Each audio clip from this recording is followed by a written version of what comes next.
High court permission লিখিত পরীক্ষার্থীদের জন্য আজকের এই আলোচনাটা কিন্তু অনেক বেশি গুরুত্বপূর্ণ। আজকের আলোচনাটা হচ্ছে যে কিভাবে আপনি সংক্ষেপে প্রশ্ন পড়ে আপনি বুঝবেন যে আপনাকে এখানে সিভিল আপিলের ড্রাফটিং করতে হবে নাকি সিভিল রিভিশনের ড্রাফটিং করতে হবে। দেখেন, এইটা কিন্তু খুব একটা জটিল বিষয় যে আপনার প্রশ্নের মধ্যে যদি উল্লেখ করা না থাকে যে আপনি আপিলের ড্রাফটিং করবেন নাকি রিভিশনের ড্রাফটিং করবেন, এরকম ক্ষেত্রে কিন্তু প্রশ্ন পড়ে আপনার বুঝতে হবে যে আপনাকে সিভিল আপিলের ড্রাফটিং করতে হবে নাকি সিভিল রিভিশনের ড্রাফটিং করতে হবে। এবং প্রশ্নগুলো কিন্তু অনেক বেশি বড় থাকে এবং অনেক সময় দেখা যায় যে এই যে পুরো প্রশ্ন রিডিং পড়া, এই পুরো প্রশ্ন রিডিং পড়তে গিয়ে কিন্তু আমাদের অনেক বেশি সময় নষ্ট হয়। আমরা জানি যে আমাদেরকে 3টা ড্রাফটিং আমাদেরকে কমপ্লিট করতে হবে এবং এর জন্য সময় নির্ধারিত আছে কিন্তু মাত্র 3 ঘন্টা। তা আমরা যদি প্রশ্ন পড়তে গিয়ে যদি আমরা অনেক বেশি সময় নষ্ট করে ফেলি, তাহলে সেই ক্ষেত্রে কিন্তু আমরা পরে কিন্তু টাইমটাকে কিন্তু মেকআপ করতে পারবো না। তা আমার আজকের এই ভিডিও লেকচারের মাধ্যমে আপনাদেরকে আমি সহজে বুঝাবো যে আপনি সংক্ষেপে মানে পুরো প্রশ্ন না পড়ে আপনি প্রশ্ন থেকে যে চুম্বক অংশ আছে বা আপনার প্রশ্নের যে ম্যাটেরিয়াল যে পার্টটা আছে সেই ম্যাটেরিয়াল পার্টের উপরে আপনি ফোকাস করলেই কিন্তু আপনি বুঝতে পারবেন যে আপনাকে আপিলের ড্রাফটিং করতে হবে নাকি আপনাকে রিভিশনের ড্রাফটিং করতে হবে। তা এইটা আমি আপনাদেরকে আজকে দেখাবো। আপনারা স্ক্রিনে দেখেন, আমি সরাসরি প্রশ্ন দেখাচ্ছি। দেখেন, এখানে একটা প্রশ্ন আপনারা দেখতে পাচ্ছেন। এই প্রশ্নটা যদি আমি পড়ি তাহলে কিন্তু আমার অনেক সময় লাগবে, কিন্তু দেখেন এই প্রশ্নতে কিন্তু আমি একটা লাল অংশ রাখছি আর একটা কিন্তু নীল অংশ রাখছি। তো এই লাল অংশ আর এই নীল অংশ এটা কিন্তু এই প্রশ্নেরই পার্ট, কিন্তু আমরা পুরো প্রশ্ন না পড়ে শুধুমাত্র এই লাল অংশ আর নীল অংশ পড়েই কিন্তু আমরা নির্ধারণ করে ফেলতে পারবো যে আমাকে আসলে এখানে আপিলের ড্রাফটিং করতে হবে নাকি আমাকে এখানে রিভিশনের ড্রাফটিং করতে হবে। তা আমি আপনাদেরকে এই প্রশ্নটার ফ্যাক্টটা একটু বলি।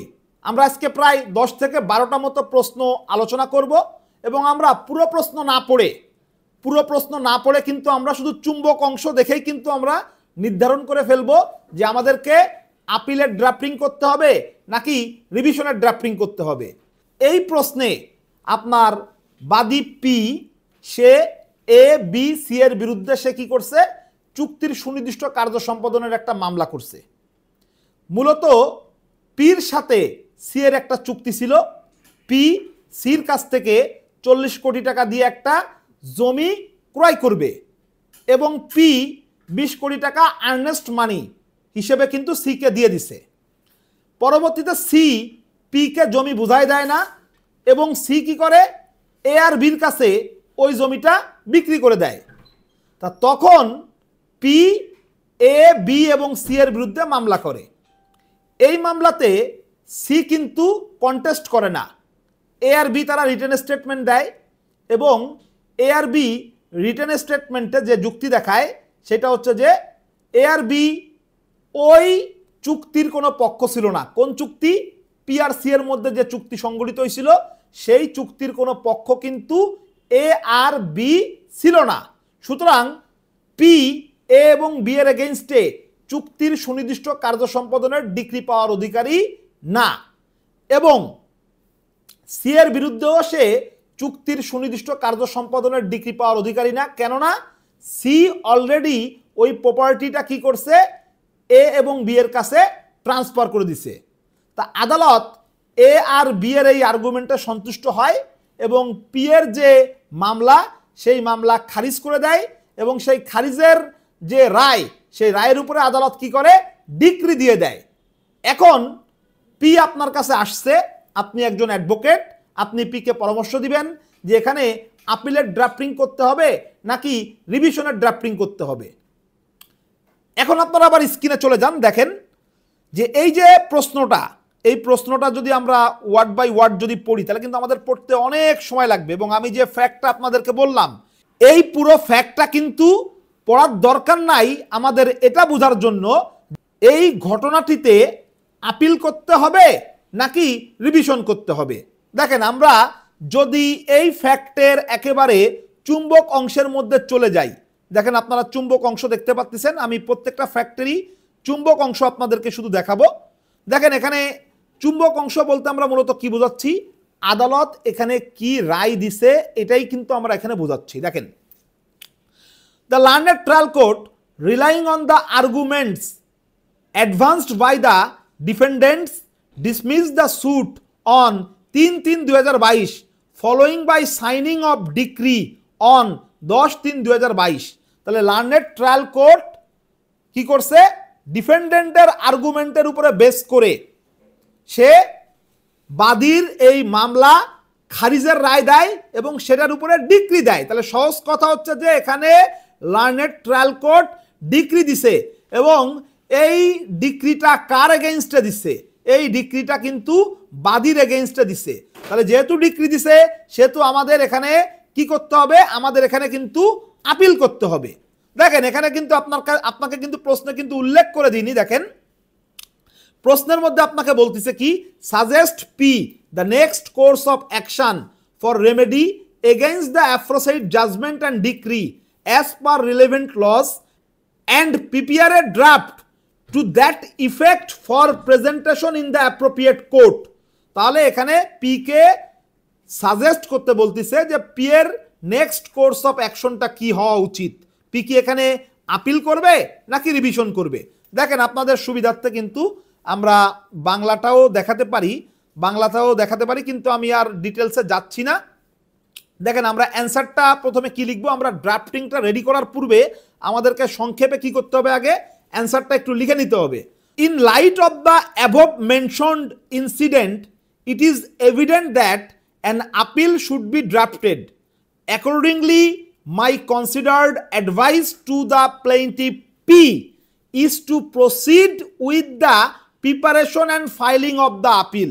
তাহলে আমরা প্রথমে কি করব, এইভাবে সংক্ষেপে আমরা অ্যান্সারটা লিখে নিব যে আমাদেরকে এখানে আপিলের ড্রাফটিং করতে হবে নাকি রিভিশনের ড্রাফটিং করতে হবে। তারপর আমরা কি করব, তারপর আমরা ড্রাফটিংটা তৈরি করে ফেলব। তাহলে দেখেন আমি কিন্তু আপনাদেরকে দেখালাম যে কিভাবে পুরো প্রশ্ন না পড়ে আপনারা একেবারে সংক্ষেপে প্রশ্নের যে চুম্বক অংশ আছে সেই চুম্বক অংশটা পড়েই বা আদালতের যে রায়টা আছে সেই রায়টা পড়েই কিন্তু আপনারা নির্ধারণ করতে পারবেন যে এখানে আপনাদের আপিলের ড্রাফটিং করতে হবে নাকি রিভিশনের ড্রাফটিং করতে হবে। তা আমি এরকম আরও 10 থেকে 11টা মতো প্রশ্ন আমি আপনাদেরকে এখন দেখাবো এবং আমি যদিও এই প্রশ্নটার ফ্যাক্টটা আমি প্রথমে আপনাদেরকে বাংলায় বলে নিয়েছি, পরবর্তী প্রশ্নগুলো কিন্তু আমি আর আপনাদেরকে বাংলায় বলবো না, সরাসরি ওই প্রশ্নের যে ম্যাটেরিয়াল যে পার্ট আছে সেই ম্যাটেরিয়াল পার্টে আমরা হিট করব এবং আমরা খুব সহজেই বুঝতে পারবো যে আমাদেরকে আপিলের ড্রাফটিং করতে হবে নাকি রিভিশনের ড্রাফটিং করতে হবে। তা আমি পরবর্তী প্রশ্নগুলোতে যাওয়ার পূর্বে আমি আপনাদেরকে একটা ছোট্ট মেসেজ দিতে চাচ্ছি। প্রিয় লার্নেড বন্ধুগণ, আপনারা যারা 24শে অক্টোবর হাইকোর্ট পারমিশন লিখিত পরীক্ষাতে অংশগ্রহণ করবেন তাদের জন্য কিন্তু আমরা 12টা ক্লাসের একটা কোর্স আয়োজন করেছি এবং এই 12টা ক্লাসের মধ্যে কিন্তু আমরা ফুল সিলেবাস কমপ্লিট করব। আমি এখন যেরকম সংক্ষিপ্তভাবে প্রশ্নের ম্যাটেরিয়াল অংশটা পড়ে দেখাচ্ছি, শুধুমাত্র ম্যাটেরিয়াল অংশ না, আমরা কিন্তু পুরো প্রশ্নটা ভালোভাবে অ্যানালাইসিস করব। সেই প্রশ্নের আলোকে আপনাদেরকে সিভিল আপিলের ড্রাফটিং করতে হবে না সিভিল রিভিশনের ড্রাফটিং করতে হবে এটা শেখানো হবে। At the same time criminal আপিলের ড্রাফটিং করতে হবে না কোয়াশমেন্টের ড্রাফটিং করতে হবে সেটা শেখানো হবে। ড্রাফটিংয়ের ফরম্যাটগুলো খুব সহজে একেবারে ইজি ওয়েতে আপনাদেরকে শেখানো হবে এবং রিটের যে 5 প্রকারের রিট আছে, কোন ফ্যাক্টের ক্ষেত্রে কোন ধরনের রিট ফাইল করতে হবে, রিটের কমন গ্রাউন্ড কোনগুলো, পুরো রিটের যে ফরম্যাটটা আছে এইটা আমরা খুব ভালোভাবে শেখাবো। সহজ কথায় যদি বলি, এই 12টা ক্লাসে ইনশাল্লাহ ফুল কোর্স কমপ্লিট করানো হবে এবং এই কোর্সটা শুরু হচ্ছে কিন্তু অক্টোবর মাসের 5 তারিখ থেকে। সপ্তাহে 4 দিন ক্লাস অনুষ্ঠিত হবে। শুক্রবার এবং শনিবার সকাল 10টার সময় ক্লাস হবে আর রবিবার আর মঙ্গলবার হচ্ছে রাত 9টার সময় ক্লাস হবে। প্রত্যেকটা ক্লাসেরই রেকর্ডের ব্যবস্থা থাকবে এবং প্রত্যেকটা ক্লাসের জন্য আমরা স্পেশাল একটা লেকচার শিট পিডিএফ আকারে হোয়াটসঅ্যাপে দিয়ে দিব। যারা আপনারা ইন্টারেস্টেড তারা আমার এই ভিডিওর ক্যাপশনে যে মোবাইল নাম্বার দেওয়া আছে সেই মোবাইল নাম্বারে যোগাযোগ করবেন। আমাদের আসন সংখ্যা কিন্তু সীমিত, জুমে ক্লাস হবে, ক্লাস রেকর্ডের ব্যবস্থা থাকবে। সর্বোচ্চ আমরা 100 জন লার্নেড ফ্রেন্ডকে এই কোর্সে অংশগ্রহণ করার সুযোগ দিব। আমাদের একটা কোর্স এখন চলমান আছে, সেটাতে প্রায় স্টুডেন্ট প্রায় 150-র কাছাকাছি, ওইটাতে আমরা নিতে পারতেছি না। আমরা এই জন্য নতুন আর একটা কোর্স চালু করছি, এখানেও আমরা 12টা ক্লাস নিব এবং সর্বোচ্চ 100 জনকে আমরা কিন্তু এই কোর্সে অংশগ্রহণ করার সুযোগ দিব। তাহলে এখন আমরা পরবর্তী প্রশ্নে চলে যাচ্ছি। দেখেন এখানে যে প্রশ্নটা আপনারা দেখতে পাচ্ছেন, দেখেন আমরা কিন্তু শুধু লাল অংশ আর নীল অংশটা পড়ব।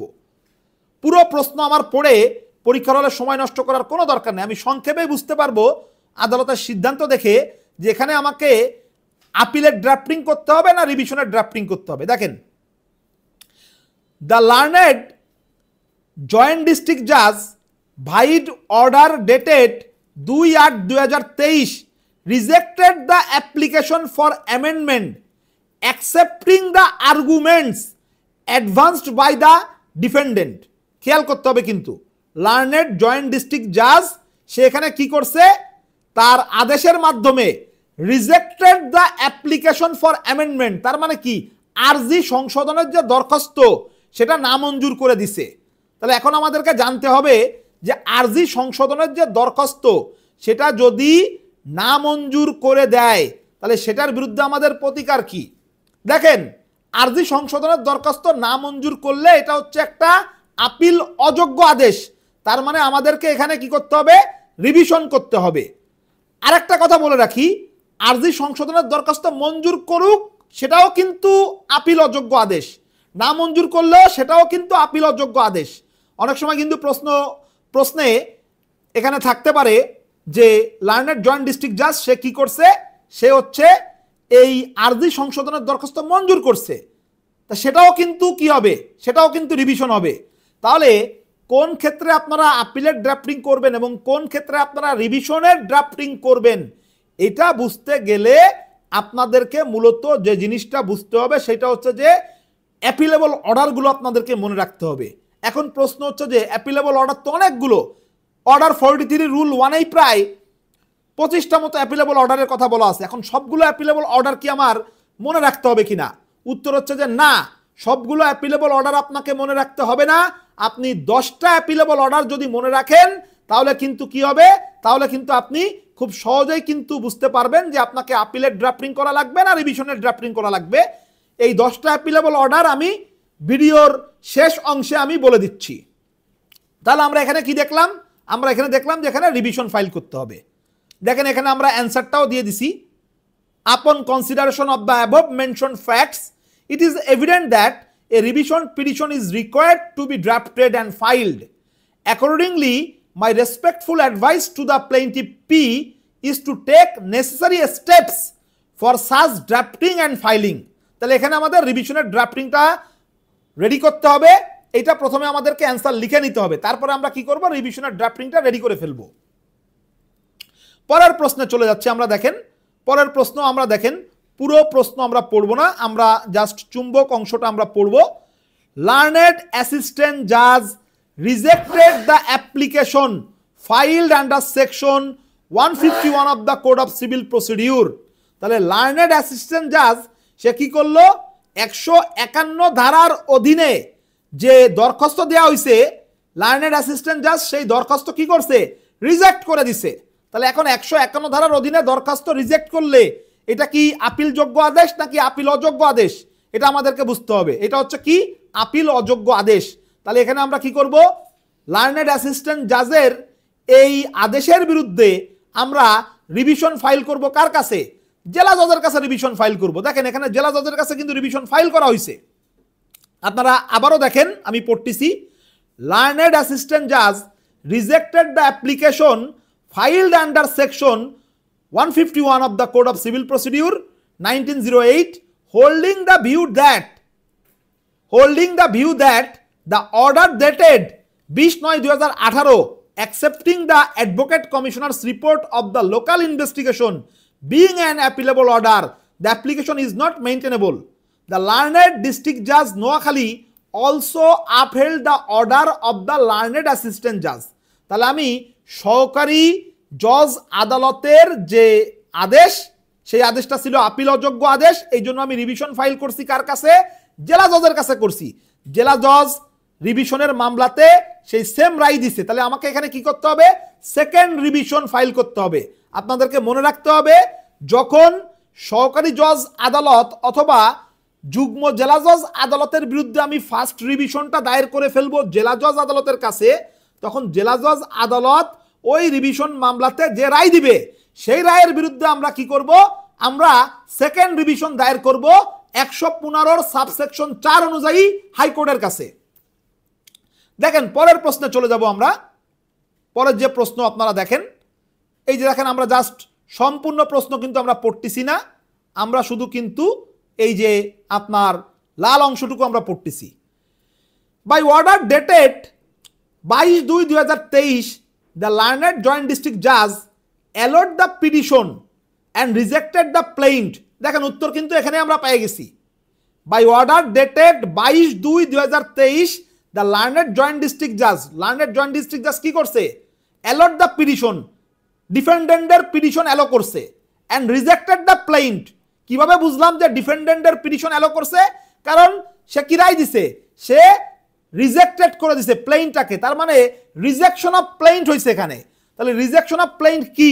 রিজেকশন অফ প্লেইন্ট হচ্ছে একটা ডিক্রি, আর ডিক্রির বিরুদ্ধে আপনাদেরকে কি করতে হয়? ডিক্রির বিরুদ্ধে কিন্তু আমাদেরকে কি করা লাগে? আপিল দায়ের করা লাগে। বুঝতে পারছি কিনা? কিন্তু একটা জিনিস আমরা মাথায় রাখবো, সব ক্ষেত্রে কিন্তু ডিক্রির বিরুদ্ধে আপিল করা লাগে না। কিছু কিছু ডিক্রি আছে, যেমন স্পেসিফিক রিলিফ অ্যাক্টের সেকশন 9 ধারা অনুযায়ী যে ডিক্রি দেওয়া হবে সেটার বিরুদ্ধে আপিল না করে কিন্তু রিভিশন ফাইল করতে হবে। তারপরে আমাদেরকে স্মল কজেস কোর্টসের যে ডিক্রি, সেই ডিক্রির বিরুদ্ধে কিন্তু আমাদেরকে কি করা লাগবে? সেই ডিক্রির বিরুদ্ধে কিন্তু আমাদেরকে অবশ্যই রিভিশন ফাইল করতে হবে। আবার আপিল আদালত, ঠিক আছে, আপিল আদালত আপিলের মামলাতে যে ডিক্রি দিবে সেই ডিক্রির বিরুদ্ধে কিন্তু আমাদেরকে কি করতে হবে? রিভিশন ফাইল করতে হবে। তারপরে আপোষমূলক ডিক্রি, সেটার বিরুদ্ধেও কিন্তু আমরা আপিল করতে পারবো না, সেক্ষেত্রে কিন্তু আমাদেরকে রিভিশন ফাইল করতে হবে। তাহলে একটা জিনিস খেয়াল করে দেখেন, আমাদেরকে মূলত কি বুঝতে হবে? আমাদেরকে মূলত বুঝতে হবে যে আদালত ডিক্রি দিছে না অর্ডার দিছে। ডিক্রি দিলে আমরা আপিল করব, কিন্তু আমাদেরকে জানতে হবে যে কোন কোন ডিক্রির বিরুদ্ধে আপিল চলে না। পাশাপাশি আদালত যে আদেশ দিছে সেই আদেশটা আপিলযোগ্য আদেশ কিনা। যদি আপিলযোগ্য আদেশ হয় তাহলে সেই ক্ষেত্রে কি হবে না? সেই ক্ষেত্রে আমাদেরকে রিভিশন করতে হবে না, আপিল করতে হবে। আপিলযোগ্য আদেশ মানে হচ্ছে আমাকে আপিল দায়ের করতে হবে, আপিলের ড্রাফটিং করতে হবে। কিন্তু আদালতের আদেশটা যদি আপিল অযোগ্য আদেশ হয় তাহলে সেই ক্ষেত্রে আমাদেরকে কি করতে হবে? রিভিশন ফাইল করতে হবে। আমি আপনাদেরকে এখন সংক্ষেপে মানে গুরুত্বপূর্ণ আপিলযোগ্য আদেশগুলো আমি বলে দিচ্ছি। যেমন রিটার্ন অফ প্লেইন্ট, আদালত যদি রিটার্ন অফ প্লেইন্টের অর্ডার দেয়, আদালত যদি আপনার আরজি ফেরতের আদেশ দেয়, সেটা কিন্তু একটা আপিলযোগ্য আদেশ। তারপরে আরো গুরুত্বপূর্ণ বিষয় হচ্ছে যে অর্ডার 9 রুল 9 অনুযায়ী যে আবেদন আপনি করবেন, সেই আবেদন যদি রিজেক্ট করে দেয় তাহলে সেটা কিন্তু একটা আপিলযোগ্য আদেশ। অর্ডার 9 রুল 13 অনুযায়ী আপনি যে আবেদন করবেন, সেই আবেদন যদি আদালত রিজেক্ট করে দেয় তাহলে সেটা কিন্তু একটা আপিলযোগ্য আদেশ। এটা কিন্তু খেয়াল রাখতে হবে। ঠিক একইভাবে অর্ডার 38, অর্ডার 39 এইগুলোতে যে ক্রোকের আদেশ, ঠিক আছে, নিষেধাজ্ঞার যে আদেশ আছে, এইগুলো কিন্তু ম্যাক্সিমাম ক্ষেত্রেই কিন্তু আপিলযোগ্য আদেশ হয়। বুঝতে পারছি কিনা? তাই এইভাবে আপনার গুরুত্বপূর্ণ যে 10টা আপনার অ্যাপিলেবল অর্ডার আছে, অ্যাপিলেবল অর্ডার তো টোটাল 25টা আছে আপনার অর্ডার 43 রুল 1-এ, কিন্তু এই 25টা অ্যাপিলেবল অর্ডারই আপনাকে মুখস্থ করার দরকার নাই। ঘুরায় পেঁচায় কিন্তু বারবারই কিন্তু 10টার থেকে কিন্তু আপনার প্রশ্ন আসে। যেমন রিভিউর আবেদন মঞ্জুর করে আদালত আদেশ দিল, এটা কি? এটা হচ্ছে একটা অ্যাপিলেবল অর্ডার। এটা কিন্তু গুরুত্বপূর্ণ যে রিভিউর আবেদন মঞ্জুর করে আদালত একটা আদেশ দিল, এটা কিন্তু কি? এটা কিন্তু একটা অ্যাপিলেবল অর্ডার। আচ্ছা, আর একটা গুরুত্বপূর্ণ বলি, আমরা একটু আগেই বুঝলাম যে আপোষমূলক ডিক্রির বিরুদ্ধে কি হবে না? আপিল হবে না। কিন্তু আপোষমূলক ডিক্রির জন্য আদালতের কাছে আমরা একটা আবেদন করছি, আদালত সেই আবেদন যদি রিজেক্ট করে দেয় তাহলে সেটা কিন্তু আবার অ্যাপিলেবল অর্ডার। এটা কিন্তু মাথায় রাখতে হবে। আপোষমূলক ডিক্রির জন্য আমরা আদালতের কাছে আবেদন করলাম, আদালত সেই আবেদন কি করলো, রিজেক্ট করে দিল, ওইটা কিন্তু আবার কি হয়ে যাবে, অ্যাপিলেবল অর্ডার হয়ে যাবে। আমরা যে 12টা ক্লাস নিব, এই 12টা ক্লাস কিন্তু আমরা সুন্দর একটা রুটিন অনুযায়ী আমরা নিব, এবং এখানে কিন্তু আমরা প্রত্যেক ক্লাসে কি কি পড়াবো সেটার জন্য কিন্তু আলাদা তালিকা আমাদের তৈরি করা আছে। তারপর আমি সংক্ষেপে আপনাদেরকে বলে দিচ্ছি, আমরা একটা ক্লাসে আমরা সিভিল আপিলের ড্রাফটিং শিখব, একটা ক্লাসে আমরা সিভিল রিভিশনের ড্রাফটিং শিখব, একটা ক্লাসে আমরা শিখব যে কিভাবে আমরা ধরবো বা কিভাবে আমরা নির্ণয় করব যে আমাদেরকে সিভিল আপিলের ড্রাফটিং করতে হবে নাকি আমাদেরকে সিভিল রিভিশনের ড্রাফটিং করতে হবে। এবং ওই একই ক্লাসে আমরা সিভিল আপিলের যে ড্রাফটিং এর ফরম্যাট এবং সিভিল রিভিশনের যে ড্রাফটিং এর ফরম্যাট, এটার মধ্যে কি কি পার্থক্য আছে সেগুলো কিন্তু আমরা শিখব। তাহলে 3 ক্লাসে কিন্তু আমাদের সিভিলের পার্ট শেষ। ঠিক একইভাবে 3 ক্লাসে আমাদের ক্রিমিনালের পার্ট শেষ হয়ে যাবে, এবং 4টা ক্লাস লাগবে আমাদের রিটের যে আমাদের যে সিলেবাস আছে সেটাকে শেষ করতে। 10টা ক্লাস আমরা এইভাবে শেষ করব, আরো 2টা ক্লাস আমরা রাখছি হচ্ছে শুধুমাত্র রিভিশনের জন্য। প্রত্যেকটা ক্লাসেরই কিন্তু কি থাকবে, রেকর্ড থাকবে, এবং প্রত্যেকটা ক্লাসের জন্য আমাদের যে স্পেশাল লেকচার শিট আছে সেটা কিন্তু আমরা পিডিএফ আকারে হোয়াটসঅ্যাপে দিয়ে দিব। আমাদের এই কোর্সের ক্লাস শুরু হবে কিন্তু 5ই অক্টোবর থেকে। সপ্তাহে 4 দিন ক্লাস হবে, রবি আর মঙ্গলবার রাত 9টার সময় ক্লাস হবে, আর শুক্র আর শনিবার সকাল 10টার সময় ক্লাস হবে। কোর্স ফি মাত্র 2040 টাকা। সর্বোচ্চ আমরা 100 জনকে সুযোগ দিব, 100 জন লার্নেড ফ্রেন্ড আমাদের এই কোর্সে অংশগ্রহণ করতে পারবে। তা যারা interested as early as possible, আমাদের আগের কোর্সটা কিন্তু 150 ক্রস করে ফেলছে, আমরা ওই কোর্সে কিন্তু আর ভর্তি নিতে পারতেছি না। তাহলে আমি এখন আপনাদেরকে আরো কয়েকটা প্রশ্ন দেখাবো, দেখিয়ে আমার আজকের এই আলোচনা আমি শেষ করব। আমরা আরেকটা প্রশ্ন দেখি। দেখেন আপনারা একটা প্রশ্ন দেখতে পাচ্ছেন, আমরা জাস্ট নিচের দিক থেকে পড়বো, ইম্পর্টেন্ট যে জায়গাটা সেটা পড়বো। The trial court dismissed the suit on the ground that the suit was not tenable in law for not seeking a decree for cancellation of above documents and non-payment of ad valorem court fees. W wants to challenge above judgment and decree of the trial court. এখানে উল্লেখই করে দিছে যে আদালত decree দিছে, এবং W কি challenge করছে, W কিন্তু চ্যালেঞ্জই করছে আপনার অ্যাবভ জাজমেন্ট অ্যান্ড ডিক্রি। তাহলে এই অ্যাবভ জাজমেন্ট অ্যান্ড ডিক্রি এটার বিরুদ্ধে আপনি কি করবেন, আপিল করবেন। সহজ হিসাবে আপিল করতে হবে আপনাকে। তারপরের প্রশ্ন আমরা দেখি। দেখেন, by its judgment and order dated 30 June 2014 the trial court allot the miscellaneous case number 8 of 2013 and reverse the ex parte decree passed in the money suit number 1 of 2010। এটা কিন্তু একটু বুঝার আছে। দেখেন এখানে কি হয়েছে, এখানে আদালত একটা একতরফা ডিক্রি দিয়েছিল, এবং সেই একতরফা ডিক্রিটাকে বাতিল করার জন্য বিবাদী কি করছে, বিবাদী অর্ডার 9 রুল 13 অনুযায়ী আবেদন করছে। এখন আদালত কি করছে, আদালত সেই আবেদনটা মঞ্জুর করছে। আমি একটু আগে কি বলছিলাম, আমি একটু আগে বলছিলাম যে অর্ডার 9 রুল 9 এবং অর্ডার 9 রুল 13 অনুযায়ী যদি কোনো আবেদন করা হয়, আদালত যদি সেই আবেদন রিজেক্ট করে তাহলে সেটা অ্যাপিলেবল অর্ডার, আর আদালত যদি সেই আবেদন মঞ্জুর করে তাহলে সেটা কি হবে, নন অ্যাপিলেবল অর্ডার হবে। তার মানে সেক্ষেত্রে রিভিশন ফাইল করতে হবে। তাহলে আমাদের এখানে কি হয়েছে আমরা আবার একটু পড়ি। By its judgment and order dated 30 June 2014 the trial court allot the miscellaneous case number 8 of 2013 and reverse the ex parte decree passed in the money suit number 1 of 2010। তাহলে এই জায়গায় কি হয়েছে, একতরফা ডিক্রি বাতিলের যে আবেদনটা করা হয়েছে আদালত সেটা কি করছে, অ্যালো করছে, তার মানে মঞ্জুর করছে।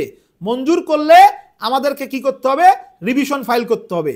আর যদি এই একতরফা ডিক্রি বাতিলের আবেদন যদি না মঞ্জুর করত, তার মানে অর্ডার 9 রুল 13 অনুযায়ী যে আপনার সানি মোকদ্দমা দায়ের করা হয়েছে, মিসেলেনিয়াস কেস ফাইল করা হয়েছে, সেটা যদি না মঞ্জুর করত তখন কিন্তু সেটা আবার কি হয়ে যেত, অ্যাপিলেবল অর্ডার হয়ে যেত। পরবর্তী প্রশ্ন দেখব আমরা।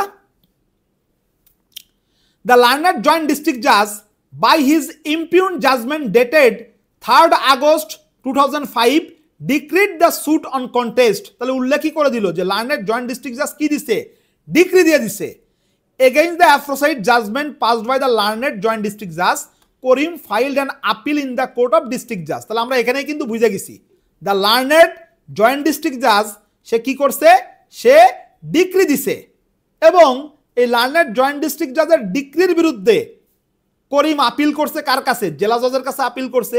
এখন এই জেলা জজ এই আপিলের মামলাতে যে রায় দিক না কেন, সেই রায়ের বিরুদ্ধে আমরা কি করব, সেই রায়ের বিরুদ্ধে আমরা হাইকোর্টের কাছে কি করব, রিভিশন ফাইল করব। এটাই মূলত এখানে বিষয়।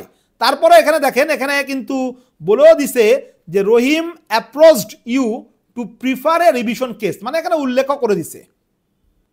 আচ্ছা, আমরা আরেকটা প্রশ্ন দেখাবো এবং আরেকটা প্রশ্ন দেখিয়ে আমরা আজকের মতো আমাদের এই আলোচনা শেষ করব। পরবর্তীতে আপনারা যখন আমাদের কোর্সে ভর্তি হবেন তখন আরো বিস্তারিত আলোচনা করব আমরা এই বিষয় নিয়ে। দেখেন, এই প্রশ্ন আমরা জাস্ট চুম্বক অংশটা পড়তেছি। The trial court allot the same on the ground that the suit is barred by law and the jurisdiction of the civil court is ousted because of alternative remedy. On appeal, the district judge set aside the order of the trial court. তাহলে দেখেন এইটুকুই আমরা বুঝে গেছি। এখানে কি করা হয়েছে, প্রথমে ট্রায়াল কোর্ট কি করছে, ট্রায়াল কোর্ট হচ্ছে আরজি খারিজ করে দিছে। বার্ড বাই ল হলে কি হয়, বার্ড বাই ল হলে কিন্তু আরজি খারিজ করে দেয়, তা আরজি খারিজ করে দিছে। সেই আরজি খারিজের বিরুদ্ধে, আরজি খারিজের যে আপনার ডিক্রি, সেটার বিরুদ্ধে কিন্তু ডিস্ট্রিক্ট জাজের কাছে আপিল করা হয়েছে। কারণ এখানে স্পষ্ট লেখা আছে অন আপিল দ্য ডিস্ট্রিক্ট জাজ set aside the order of the trial court and restored the suit on the ground that bylaws of private club does not come under the purview of law and as per section 9 of the code of civil procedure jurisdiction of the civil court can not be ousted. তাহলে এখানে যে ঘটনা ঘটছে সেই ঘটনাটা কি, যে trial court rejection of প্লেইন্ট করে দিছে, এবং এই রিজেকশন অফ প্লেইন্টের এগেইনস্টে আমরা কি করছি, আমরা হচ্ছে ডিস্ট্রিক্ট জাজের কাছে কি করছি, ডিস্ট্রিক্ট জাজের কাছে আমরা আপিল করছি। তার কারণ কি, রিজেকশন অফ প্লেইন্ট হচ্ছে একটা ডিক্রি, এই ডিক্রির বিরুদ্ধে আমরা ডিস্ট্রিক্ট জাজের কাছে আপিল করছি, এবং ডিস্ট্রিক্ট জাজ আপিলের মামলাতে যে রায় দিক না কেন সেই রায়টার বিরুদ্ধে আমাদেরকে কি করতে হবে, রিভিশন ফাইল করতে হবে। তাহলে আমরা আজকে কিন্তু আপনাদেরকে দেখালাম যে একেবারে সংক্ষেপে পুরো প্রশ্ন না পড়ে, প্রশ্নের চুম্বক অংশ পড়ে বা প্রশ্নের যে ম্যাটেরিয়াল পার্ট, অথবা ওই প্রশ্নের মধ্যে লার্নেড ডিস্ট্রিক্ট জাজ অথবা লার্নেড জয়েন্ট ডিস্ট্রিক্ট জাজ বা লার্নেড অ্যাসিস্ট্যান্ট জাজ, এক কথায় আদালত, ট্রায়াল কোর্ট যে রায় দিছে সেই রায়টা পড়েই কিন্তু আমরা নির্ধারণ করতে পারবো যে আমাদেরকে এখানে সিভিল আপিলের ড্রাফটিং করতে হবে নাকি সিভিল রিভিশনের ড্রাফটিং করতে হবে। তা আমরা আজকে আর আলোচনা করব না। এই ভিডিওতে আপনাদেরকে আমি সংক্ষেপে কিভাবে আপনারা নির্ধারণ করবেন যে আপনারা আপিলের ড্রাফটিং করবেন না রিভিশনের ড্রাফটিং করবেন সেটা আমি আপনাদেরকে বোঝালাম। তা আপনারা যে সমস্ত লার্নেড ফ্রেন্ড আপনারা পরীক্ষায় অংশগ্রহণ করবেন 25 অক্টোবর, অনেকেই আপনারা কোর্ট প্র্যাকটিসের ব্যস্ততার কারণে পড়াশোনা করার কিন্তু সুযোগ পাননি, কিন্তু আমি আপনাদেরকে বলবো হাইকোর্টের যে পরীক্ষা এটা কিন্তু জজ কোর্টের পরীক্ষার থেকে কিন্তু তুলনামূলক সহজ। হাইকোর্টের পরীক্ষাতে কিন্তু মূলত ড্রাফট করতে হবে, আপনাকে ড্রাফটিং এর ফরম্যাটটা বুঝতে হবে, এবং যদি প্রশ্নে উল্লেখ করা না থাকে তাহলে সেই ক্ষেত্রে আপনাকে নির্ধারণ করা লাগবে আগে যে আপনি আপিল করবেন না রিভিশন করবেন, আপনি ক্রিমিনালের ক্ষেত্রে আপিল করবেন নাকি কোয়াশমেন্ট করবেন। এই জিনিসগুলো জাস্ট আপনাকে বুঝতে হবে। এইগুলো বোঝার পরে আপনি যদি ফরম্যাটটাকে ভালো মতো আয়ত্তে আনতে পারেন, এবং গ্রাউন্ড কিন্তু কমন গ্রাউন্ড, মানে আপনি একটা সিভিল আপিলের কমন গ্রাউন্ড আপনি যদি মুখস্থ করেন, আপনি প্রত্যেকটা সিভিল আপিলের মধ্যে সেটা লিখতে পারবেন। আপনি একটা ক্রিমিনাল আপিলের কমন গ্রাউন্ড যদি মুখস্থ করেন, আপনি সেটা প্রত্যেকটা ক্রিমিনাল আপিলের মধ্যে কিন্তু লিখতে পারবেন। তাহলে আপনার প্রিপারেশন কিন্তু শর্ট টাইমের মধ্যে নেওয়া সম্ভব।